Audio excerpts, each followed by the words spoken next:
Hi hello ನಮಸ್ಕಾರ ಸ್ನೇಹಿತರೆ. ಇಲ್ಲಿ ಅರ್ಜುನ್ ಮತ್ತೆ ಭಾರ್ಗವಿ ಇಬ್ರು ಕೂಡ ಕೊನೆಗೂ JP ಮನೆಗೆ ಬಂದೇ ಬಿಟ್ರು. ಬಂದಳಪ್ಪ ನಮ್ಮ ಭಾರ್ಗವಿ ಮಾವ JP ಮನೆಗೆ ಎಂಟ್ರಿ ಕೊಟ್ಟೆ ಬಿಟ್ಲು. ಹಾಗಿದ್ರೆ ಇಲ್ಲಿ ಎಲ್ಲ ಸತ್ಯ ಕೂಡ ಹಾಗೆ ರಿವೀಲ್ ಆಗ್ತದ, ನಿಜವಾಗ್ಲೂ ಮನೆ ರಣರಂಗವಾಗ್ತದ.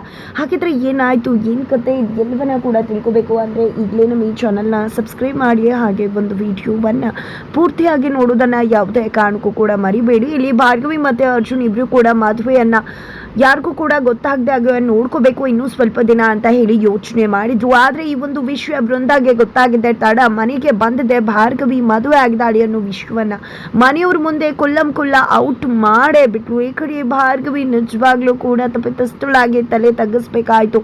ಅತ್ತ ಕಡೆ ಅರ್ಜುನ್ನ ಕೂಡ ಮನೆಗೆ ಕರ್ಸಿದ್ರು. ಇಲ್ಲಿ ಪೂರ್ಣಿಯವರು ಅಂದ್ರೆ ಭಾರ್ಗವಿ ತಾಯಿ ಇಲ್ಲಿ ಅರ್ಜುನ್ ಮತ್ತೆ ಭಾರ್ಗವಿಯನ್ನ ಪ್ರಶ್ನೆ ಮಾಡ್ತಾರೆ. ಇಲ್ಲಿ ಅರ್ಜುನ್ ಭಾರ್ಗವಿ ಏನೂ ಕೂಡ ತಪ್ಪಿಲ್ಲ, ನಾನೇ ಭಾರ್ಗವಿನ ಮದುವೆ ಆಗಿದ್ದು, ಭಾರ್ಗವಿ ಅವರು ಯಾವುದೇ ರೀತಿ ತಪ್ಪನ್ನ ಮಾಡಿಲ್ಲ, ನಾವಿಬ್ರು ಪ್ರೀತಿ ಮಾಡ್ತಿದ್ವಿ ಅನ್ನೋ ವಿಷಯವನ್ನ ಹೇಳ್ತಾರೆ. ಬಟ್ ಇಲ್ಲಿ ಭಾರ್ಗವಿ ಅರ್ಜುನ್ಗೆ ಬೇಡಬೇಡಿ, ನಾನೇ ಪ್ರೀತಿ ಮಾಡಿ ಪ್ರಪೋಸ್ ಮಾಡಿದ್ದು ಅಂತ ಕೂಡ ಭಾರ್ಗವಿ ಹೇಳ್ತಾರೆ. ಇವರಿಬ್ಬರ ಮಾತುಗಳನ್ನ ಕೂಡ ಕೇಳದಂತ ಅಪ್ಪ ಅಮ್ಮ ಇಬ್ರು ಕೂಡ ರುಚಿಗೆ ಹೇಳ್ತಾರೆ. ಜೊತೆಗೆ ಇಲ್ಲಿ ಭಾರ್ಗವಿ ಯಾವುದೋ ಒಂದು ಸಂದಿಗ್ಧ ಪರಿಸ್ಥಿತಿಯಲ್ಲಿ ನಾನು ಮದುವೆ ಆಯ್ತು, ನನಗೆ ನಿಮಗೆ ಮೋಸ ಮಾಡಿ ಸುಳ್ಳು ಹೇಳುವಂತ ಅವಶ್ಯಕತೆ ಇರಲಿಲ್ಲ ಅಂತ ಹೇಳಿ ಅರ್ಥ ಮಾಡಿಸೋಕೆ ತಂದೆಗೆ ಟ್ರೈ ಮಾಡ್ತಿದ್ದಾಳೆ. ಬಟ್ ಯಾವುದನ್ನ ಕೂಡ ಕೇಳೋಕೆ ರೆಡಿ ಇಲ್ದಿರ್ತಕ್ಕಂಥ ರವೀಂದ್ರ ಭಟ್ಕಲ್ ಅವರು ನಿನ್ನ ಅಕ್ಕ ಮಾಡಿದಾಗೆ ನೀನು ಮಾಡಿದ್ಯಾ ಅಂದಮೇಲೆ ನಿನ್ನ ಅಕ್ಕಂಗಾದ ಶಿಕ್ಷೆ ನಿನಗೂ ಕೂಡ ಆಗಬೇಕು ಅಂತ ಹೇಳಿ ಗಂಟು ಮುಟ್ಟೆ ಸಮೇತ ಭಾರ್ಗವಿಯನ್ನ ಮನೆಯಿಂದ ಹೊರಗಡೆ ಹಾಕ್ತಾರೆ. ಬಟ್ ಭಾರ್ಗವಿ ಒಂಟಿ ಅಲ್ಲ, ನಾನು ಅವಳ ಜೊತೆ ಇದ್ದೀನಿ, ಖಂಡಿತವಾಗ್ಲೂ ನೀವೇ ಒಂದಿನ ಹೇಳ್ತೀರಾ ನಾವಿಬ್ರು ಎಷ್ಟು ಚೆನ್ನಾಗಿದ್ವಿ ಅನ್ನೋದನ್ನ, ಆ ರೀತಿ ನಾನು ಭಾರ್ಗವಿಯನ್ನ ನೋಡ್ಕೋತೀನಿ ಅಂತ ಹೇಳಿ ಇಲ್ಲಿ ಭಾರ್ಗವಿ ಯಾವುದೇ ರೀತಿ ತಪ್ಪು ಮಾಡಿಲ್ಲ ಅಂತ ತಿಳಿಸಿ ಅರ್ಜುನ್ ಭಾರ್ಗವಿಯನ್ನ ಕರ್ಕೊಂಡು ಬರ್ತಾರೆ. ಒಂದು ಜಾಗದಲ್ಲಿ ಕುತ್ಕೊಂಡಿದ್ದಾರೆ. ಏನಪ್ಪಾ ಇದು, ಭಾರ್ಗವಿ ಅವ್ರನ್ನೇನೋ ಕರ್ಕೊಂಡು ಬಂದ್ಬಿಟ್ಟೆ, ಆ ಕಡೆ ಮನೆ ಕರ್ಕೊಂಡು ಹೋಗ್ಲಾ, ಏನು ಮಾಡಲಿ, ಎಲ್ಲ ಕರ್ಕೊಂಡು ಹೋಗ್ಲಿ ಅಂತಾನೆ ಗೊತ್ತಾಗ್ತಿಲ್ವಲ್ಲ ಅಂತ ಹೇಳಿ ಅರ್ಜುನ್ ಯೋಚನೆ ಮಾಡ್ತಿದ್ರೆ ಇಲ್ಲಿ ಭಾರ್ಗವಿ ತನ್ನ ತಂದೆ ಹೇಳಿದಂಥ ಮಾತುಗಳನ್ನ ನೆನಪು ಮಾಡ್ಕೊಂಡಿದ್ದೆ. ನಿಜವಾಗ್ಲೂ ತುಂಬಾನೇ ದುಃಖ ಪಡ್ತಿದ್ದಾಳೆ.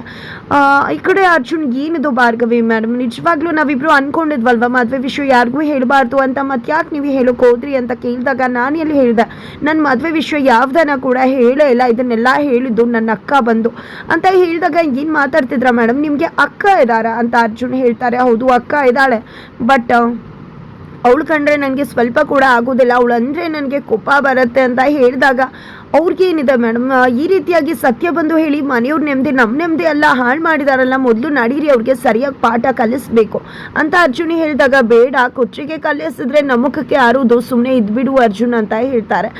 ಜೊತೆಗೆ ಈ ಕಡೆ ಇನ್ನೂ ನಿಜವಾಗ್ಲೂ ನನ್ನ ತಂದೆ ನನಗೆ ಈ ರೀತಿ ಮಾಡಿದ್ರ ಬಗ್ಗೆ ಯಾವುದೇ ರೀತಿ ಬೇಜಾರಿಲ್ಲ, ನಿಜವಾಗ್ಲೂ ಅವ್ರ ಮನಸ್ಸಿಗೆ ಎಷ್ಟು ಘಾಸಿ ಮಾಡಿಬಿಟ್ವಿ, ನಿಜವಾಗ್ಲೂ ಅವ್ರ ಮನಸ್ಸಿಗೆ ಎಷ್ಟು ಘಾಸಿ ಮಾಡ್ಕೊಂಡಿದ್ದಾರೆ, ತುಂಬ ಅಂದರೆ ತುಂಬ ನೋವು ಮಾಡ್ಕೊಂಡಿರ್ತಾರೆ, ನನ್ನಿಂದ ಪಾಪ ನನ್ನ ತಂದೆ ತಾಯಿಗೆ ತುಂಬ ನೋವಾಗಿದೆ ಅಂತ ಹೇಳ್ತಿದ್ರೆ ಅರ್ಥ ಆಗುತ್ತಾ ಮೇಡಮ್ ನಿಮ್ಮ ಕಷ್ಟ ಏನು ಅಂತ, ದಯವಿಟ್ಟು ಸಮಾಧಾನ ಮಾಡಿಕೊಡಿ, ಕಾಲ ನಂತರ ಎಲ್ಲ ಕೂಡ ಸರಿ ಹೋಗುತ್ತೆ ಅಂತ ಹೇಳ್ತಿದ್ದಾರೆ. ನನಗೆ ನನ್ನ ಅಪ್ಪನ ಬಗ್ಗೆ ಯಾವುದೇ ರೀತಿ ಬೇಜಾರಿಲ್ಲ, ನಿಜವಾಗ್ಲೂ ನನ್ನ ಅಪ್ಪ ತುಂಬಾ ನೊಂದ್ಕೊಂಡಿದ್ರು, ನನ್ನ ಮೇಲೆ ತುಂಬ ನಂಬಿಕೆ ಇಟ್ಟಿದ್ರು, ಅದಕ್ಕೆ ದ್ರೋಹ ಆಗಿದೆ ಅಂತ ಭಾರ್ಗವಿ ಹೇಳ್ತಿದ್ದಾರೆ.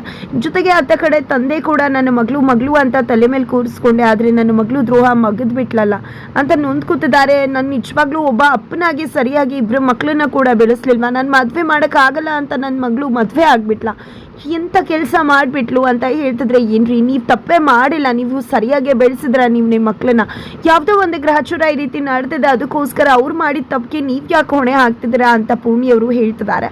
ಇಲ್ಲ ಲಾಯರ್ ಆಗಿ ಅಲ್ಲಿಂದ ಆಚೆ ಬಂದೆ, ಈಗ ಈ ರೀತಿಯಾಗಿ ಅಪ್ಪನಾಗೂ ಕೂಡ ನಾನು ಯಾವುದೇ ರೀತಿಯ ಒಂದು ಒಳ್ಳೆಯ ಹೆಸರನ್ನ ಮಾಡೋಕ್ಕಾಗಲಿಲ್ಲ ಅಂತ ಹೇಳಿ ತುಂಬ ನೊಂದ್ಕೋತಿರ್ತಾರೆ. ಜೊತೆಗೆ ನಮ್ಮ ಮರ್ಯಾದೆ ಹೋಯ್ತು ಅಂತ ಕೂಡ ಪೂರ್ಣಿಯವರು ಹೇಳ್ತಿದ್ದಾರೆ. ಹೇಗೆ ತಲೆ ಎತ್ಕೊಂಡು ತಿರ್ಬೋದು, ಆದರೆ ನಮ್ಮ ಭಾರ್ಗವಿ ನಿಜವಾಗ್ಲೂ ಕೂಡ ಯಾವುದೋ ಒಂದು ಪರಿಸ್ಥಿತಿಗೆ ಸಿಕ್ಕಿ ರೀತಿ ಮಾಡಿರ್ತಾರೆ ಹೊರತು ಉದ್ದೇಶದಿಂದ ಅಲ್ಲ ಅಂದಾಗ ಏನೇ ಆಗಲಿ ಒಟ್ಟಲ್ಲಿ ಮರ್ಯಾದೆ ಹೋಯ್ತು, ಹೇಗೆ ತಲೆ ಎತ್ಕೊಂಡು ಓಡಾಡೋದು, ಮರ್ಯಾದೆ ಹೋಯ್ತಲ್ಲ ಅಂತ ಹೇಳಿ ಅಪ್ಪ ಕೂಡ ಹೇಳ್ತಿದ್ದಾರೆ. ನಂತರ ಭಾರ್ಗವಿ ಫ್ರೆಂಡ್ಸ್ ಬರ್ತಾರೆ, ಫ್ರೆಂಡ್ಸ್ ಬಂದಿದ್ದೆ, ಅವ್ರಿಗೆ ವಿಷಯ ಗೊತ್ತಿತ್ತು ಅನ್ನೋ ವಿಷಯ ಪೂರ್ಣಿ ಅವ್ರಿಗೆ ಗೊತ್ತಾಗುತ್ತೆ. ಅವಳು ಹೇಳಿಲ್ಲ, ನೀವು ಕೂಡ ಹೇಳಿಲ್ವಲ್ಲ, ನೀವು ಕೂಡ ಮೋಸ ಮಾಡಿಬಿಟ್ರಲ್ಲ ಅಂದಾಗ, ಅಯ್ಯೋ ಭಾರ್ಗವಿದೇನೂ ಕೂಡ ತಪ್ಪಿಲ್ಲ, ಅವಳನ್ನ ಯಾಕೆ ಮನೆ ಬಿಟ್ಟು ಕಳಿಸಿದ್ರಿ, ಅವಳು ನಿಜವಾಗ್ಲೂ ಅಚಾನಕ್ ಆಗಿ ಮದುವೆ ಆಗಿದ್ದು, ಅವತ್ತು ಸಂಧ್ಯಾ ವಿಷಯದಲ್ಲಿ ರೌಡಿಗಳು ಅವರನ್ನು ಅಟ್ಟಿಸ್ಕೊಂಡು ಬರಬೇಕಿದ್ರೆ ಅವರ ಮದುವೆ ಆಗೋಯ್ತು. ಆದರೆ ಈ ಒಂದು ವಿಷಯ ನಿಮ್ಗೆ ಗೊತ್ತಾದರೆ ಬೇಜಾರು ಆಗ್ಬೋದು, ಒಟ್ಟಿಗೆ ನಿಮ್ಮನ್ನ ಒಪ್ಪಿಸಿ ಮದುವೆ ಆಗಬೇಕು ಅಂತ ಅಂದ್ಕೊಂಡಿದ್ಲು, ಅದೇ ಕಾರಣಕ್ಕೆ ನಾವು ಕೂಡ ಹೇಳಲಿಲ್ಲ. ಇಲ್ಲಿ ಭಾರ್ಗವಿದು ಯಾವುದೇ ಕೂಡ ತಪ್ಪಿಲ್ಲ ಅಂತಿದ್ರೆ ಏನೇ ಆಗಲಿ ಮದುವೆ ಆಯ್ತಲ್ವ, ನನ್ನ ಗಂಡ ಎಷ್ಟು ಅವಳ ಮೇಲೆ ನಂಬಿಕೆ ಇಟ್ಟು ಪ್ರೀತಿ ಇಟ್ಕೊಂಡಿದ್ರು. ನಾವೇ 1000 ಸತಿ ಕೇಳಿದ್ವಿ, ಯಾರನ್ನಾರು ಪ್ರೀತಿ ಮಾಡಿದ್ಯಾ ಅಂತ. ಆದರೂ ಈ ರೀತಿ ದ್ರೋಹ ಬಗೆದ್ಬಿಟ್ಲಲ್ಲ ಅಂತ ಪೂರ್ಣಿ ಅವರು ತುಂಬ ನೊಂದ್ಕೊತಿದ್ದಾರೆ. ಆತ ಕಡೆ ಬೃಂದ ಈ ಜಯಂತ್ ಮಾವ ವಿಭೀಷಣ್ ಅಂತಾರೆ, ಖಂಡಿತ ಈ ಮನೆಗೇನಾದರೂ ಅರ್ಜುನ್ ಭಾರ್ಗವಿನ ಕರ್ಕೊಂಡು ಬಂದರೆ ಖಂಡಿತ ಈ ವ್ಯಕ್ತಿ ಮತ್ತು ಶಕುಂತಲಾ ಅಜ್ಜಿ ಇಬ್ಬರು ಕೂಡ ಮೊಮ್ಮಗನ ಪರ ವಾದ ಮಾಡಿ ಉಳಿಸ್ಕೊಳ್ಳೋ ಚಾನ್ಸಸ್ ಇರುತ್ತೆ. ಹಾಗಾಗಿ ಇವ್ನೇನಾದರೂ ಮಾಡಿ ಡೈವರ್ಟ್ ಮಾಡಬೇಕು ಅಂತ ಯೋಚನೆ ಮಾಡಿದ್ದೆ. ರೀತು ಅನ್ನೋ ಕರೆತದೆ, ನಿಮ್ಮ ತಂದೆ ತುಂಬಾ ಒಳ್ಳೆ ಮೂಡಲಿದ್ದಾರೆ, ಹೋಗ್ಬಿಟ್ಟು ನಿನ್ನ ಮದುವೆ ವಿಷಯನ ಮಾತನಾಡು ಅಂತ ಹೇಳ್ತಾರೆ. ಈ ಕಡೆ ರೀತು ಕೂಡ ಸರಿ ಆಯಿತು ಅಂತ ಹೋಗಿದ್ದೆ. ಅಪ್ಪನ ಮುಂದೆ ನಿಂತ್ಕೊತಿದ್ದಾರೆ. ಬಾ ಮಗಳೇ, ನಿನ್ನ ಜೊತೆ ಮಾತಾಡಬೇಕಿತ್ತು, ಒಳ್ಳೆ ಸಂಬಂಧ ನೋಡಿದ್ದೀನಿ, ವ್ಯಕ್ತಿತ್ವ ಕ್ಯಾರೆಕ್ಟರ್ ಎಲ್ಲ ಕೂಡ ತುಂಬ ಚೆನ್ನಾಗಿದೆ, ಒಳ್ಳೆ ಮನುಷ್ಯರು, ಒಳ್ಳೆ ವಂಶ ಅವ್ರದ್ದು. ನಿಜವಾಗ್ಲೂ ಕೂಡ ಅವ್ರ ಜೊತೆ ನೀನು ಮದುವೆ ಆದರೆ ತುಂಬ ಚೆನ್ನಾಗಿರ್ತೀಯ ಅಂತ. ಖಂಡಿತ ಮದುವೆ ಆದರೆ ತುಂಬ ಚೆನ್ನಾಗಿರ್ತೀನಿ ಅಪ್ಪ, ಆದರೆ ವಿಕ್ಕಿನ ಮದುವೆ ಆದರೆ ಮಾತ್ರ ಅಂತ ರೀತು ಹೇಳಿದಾಗ, ಏನಮ್ಮ ಮಾತಾಡ್ತಿದ್ಯಾ, ನಿನ್ಗೆ ಎಷ್ಟು ಹೇಳಿದ್ರು ಬುದ್ಧಿ ಸರಿ ಇಲ್ವಾ, ಬುದ್ಧಿ ಅರ್ಥ ಆಗಲ್ವಾ? ವಿಕ್ಕಿ ಒಳ್ಳೆಯವನಲ್ಲ ಅಂದಾಗ ಯಾಕೆ ಅವನು ಕೋರ್ಟಿಂದ ರಿಲೀಸ್ ಆಗಿದ್ದಾನೆ, ಕೇಸಿಂದ ಆಚೆ ಬಂದಿದ್ದಾನೆ, ಅವ್ನು ಯಾವುದೇ ತಪ್ಪಿಲ್ಲ ಅಂತ ಖುಲಾಸೆ ಆಗಿದೆ. ನೀವೇ ಹೇಳಿದ್ರಲ್ವಾ ಅವನು ಕೇಸಿಂದ ಆಚೆ ಬಂದರೆ ಮದುವೆ ಮಾಡ್ತೀನಿ ಅಂತ. ಈ ರೀತಿ ಮಾತು ತಪ್ಪೋದು ಎಷ್ಟು ಸರಿ ಅಂದಾಗ ಅವ್ನು ಕೇಸಿಂದ ಬಂದಾದ ಮಾತ್ರಕ್ಕೆ ಅವ್ನು ಕರೆಕ್ಟ್ ಅಂತ ಅಲ್ಲ. ದುಡ್ಡನ್ನು ಯೂಸ್ ಮಾಡಿಕೊಂಡು ಮೋಸ ಮಾಡಿಕೊಂಡು ಗೆದ್ದು ಆಚೆ ಬಂದಿದ್ದಾನೆ ಅಷ್ಟೇ ಅಂತ ಹೇಳಿ ಇಲ್ಲಿ ಜಯಂತ್ ಅವರು ಹೇಳ್ತಿರ್ತಾರೆ. ಅದೇ ಟೈಮಲ್ಲಿ ಅಲ್ಲಿಗೆ GP ಎಂಟ್ರಿ ಕೊಡ್ತಾರೆ. GP ಎಂಟ್ರಿ ಕೊಟ್ಟಿದ್ದೆ ಇಲ್ಲಿ ರೀತು ಮೇಜರ್ ಇದ್ದಾಳೆ, ಅವಳ ಮದುವೆ ಮಾಡು ಅಂತ ಹೇಳಿ ಹೇಳ್ತಿದ್ದಾರೆ. ನನ್ನ ಮಗಳ ವಿಷಯಕ್ಕೆ ನೀನು ಬರಬೇಡ ಅಂತ ಹೇಳಿದಾಗ, ಪ್ರೀತಿ ಮಾಡಿದ್ದಾರೆ ಮದುವೆ ಮಾಡಿದ್ರಲ್ಲಿ ಏನು ತಪ್ಪಿದೆ ಅಂದಾಗ, ನಿನ್ನ ಮಗ ಪ್ರೀತಿ ಮಾಡಿದ್ರು ಕೂಡ ಎಲ್ಗೋ ಕದ್ದು ಕರ್ಕೊಂಡೋಗಿ ಮದುವೆ ಮಾಡೋಕ್ಕೆ ಹೋಗಿದೆ ವಂದನಾ ಜೊತೆ, ನನ್ನ ಮಗಳ ವಿಷಯಕ್ಕೆ ಬರಬೇಡ ಅಣ್ಣ ಅಂತ ಜಯಂತ್ ಹೇಳ್ತಾರೆ. ಯಾಕೆ ಬರಬಾರ್ದು, ನನ್ನ ಮಗನ ಮದುವೆ ವಂದನಾ ಜೊತೆನೇ ಆಗುತ್ತೆ. ಅದೇ ರೀತಿ ರೀತು ನೀನು ಕೂಡ ಬಬ್ಕೊಂಡ್ರೆ ಅವತ್ತೇ ನಿನ್ನ ಮದುವೆನೂ ಕೂಡ ನಾನು ಮಾಡ್ತೀನಿ, ನೀನು ಮೇಜರ್ ಇದೆಯಾ ಹೇಳು ಅಂತ JP ಹೇಳಿದಾಗ, ಖಂಡಿತ ಅದ್ರೊಡಪ್ಪ ಅಂತ ಹೇಳಿ ರೀತು ಸಮ್ಮತಿಯನ್ನು ಕೊಡ್ತಾಳೆ. ಇದರಿಂದ ಬೃಂದಾಗೆ ಖುಷಿ ಆಗಿಬಿಡುತ್ತೆ. ಕೊನೆಗೂ ಇಲ್ಲಿ ಜಯಂತ್ ಮಾವ ಅರ್ಜುನ್ ಬಗ್ಗೆ ಅಂತೂ ತಲೆ ಕೆಡಿಸ್ಕೊಳ್ಳಲ್ಲ, ಜಸ್ಟ್ ಮಗಳ ಬಗ್ಗೆನೇ ಯೋಚನೆ ಮಾಡ್ತಿರ್ತಾರೆ. ಖಂಡಿತ ನಾನು ಅನ್ಕೊಂಡಾಗೆ ಆಯಿತು, ಮಾವ ಕೂಡ ಬಂದು ಸಖತ್ತಾಗೆ ಇದಕ್ಕೆ ಬಿಸಿ ಮುಟ್ಟಿಸಿದ್ದಾರೆ ಅಂತ.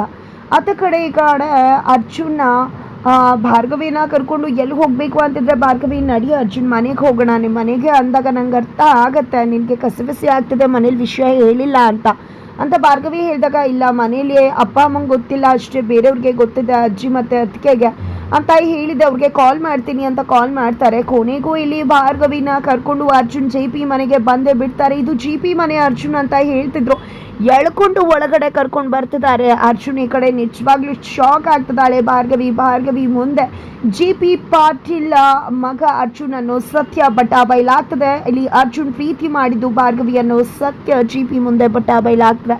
ಕೊನೆಗೂ ಮಾವ ಸುಸೆಯ ನಡುವೆ ಜುದ್ದಿನ ದೊಡ್ಡ ಸಮರಾನೇ ಶುರುವಾಗ್ತದೆ. ಇತ್ತ ಕಡೆ ವೃಂದ ಭಾರ್ಗವಿ ಅಕ್ಕ ಅನ್ನೋ ಸತ್ಯ ಕೂಡ ಅರ್ಜುನ್ಗೆ ಗೊತ್ತಾಗ್ತಿದೆ. ವೃಂದ ಮೇಲೆ ಸಿಡಿದೇಳ್ತದಾನೆ ಅರ್ಜುನ್. ಹಾಗಿದ್ರೆ ಏನಾಗತ್ತೆ ಮುಂದೆ ತಿಳ್ಕೊಬೇಕು ಅಂದ್ರೆ ಮುಂದಿನ ವಿಡಿಯೋಗೆ ವೇಟ್ ಮಾಡೋದನ್ನ ಮರಿ.